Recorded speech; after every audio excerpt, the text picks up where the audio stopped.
Y el versículo 23 dice: pero mientras navegaban, él se durmió y se desencadenó una tempestad de viento en el lago, y se anegaban y peligraban. Y vinieron a él y le despertaron diciendo: Maestro, maestro, que perecemos. Despertando él, reprendió al viento y a las olas, y cesaron, y se hizo bonanza. Y les dijo: ¿dónde está vuestra fe? Y atemorizados se maravillaban y se decían unos a otros: ¿quién es este que aún los vientos y las aguas manda y le obedece? Quiero hablar en esta hora, bajo unos minutos.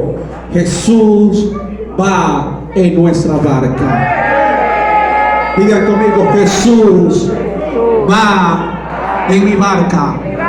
Más fuerte, diga: Jesús va en mi barca. Pueden sentarse en esta hora, tengan la movilidad.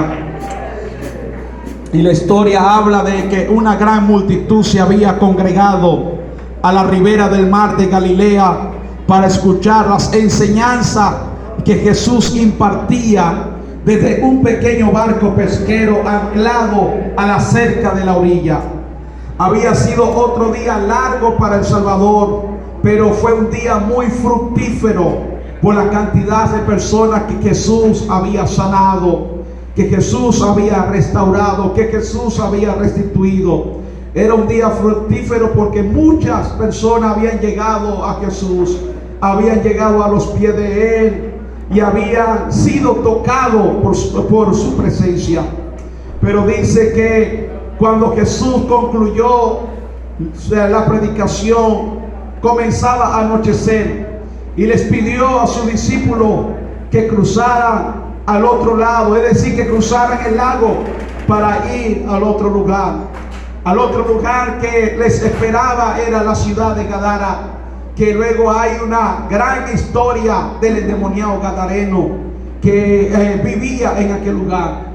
Pero antes de Jesús llegar a ese sitio, Jesús estaba a la orilla de ese mar, y él le dijo a sus discípulos: vamos hacia el otro lado. Pero a medida que su barca navegaba, parte de la multitud se quedó atrás y algunos le siguieron en otras barcas, porque no todos podían ir al otro lugar, porque no había suficientes barcas.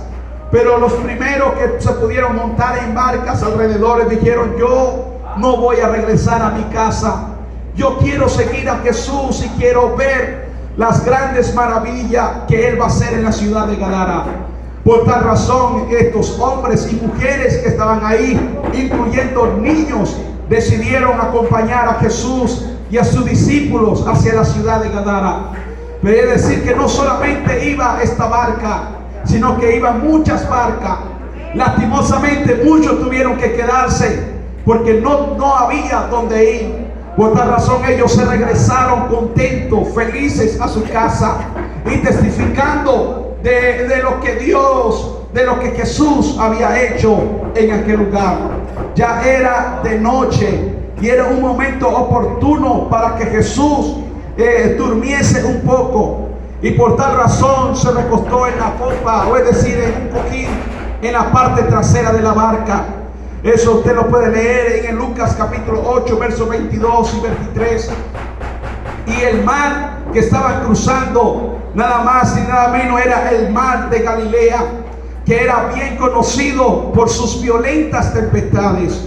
En cierto momento durante aquella noche, y sin advertencia previa, se desencadenó una fuerte tormenta sobre el mar, que el viento soplaba implacablemente, creando grandes olas.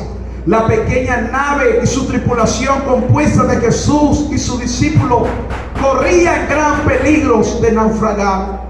Interminables olas que azotaban los lados de la barca, que comenzaba a llenarse de agua. Al bordo iban dos pares de hermanos que eran expertos, eran navegantes expertos, conocían de ese mar, que era Pedro y Andrés, Santiago y Juan. Eran hombres experimentados, eran pescadores, sabían de lo cual se estaba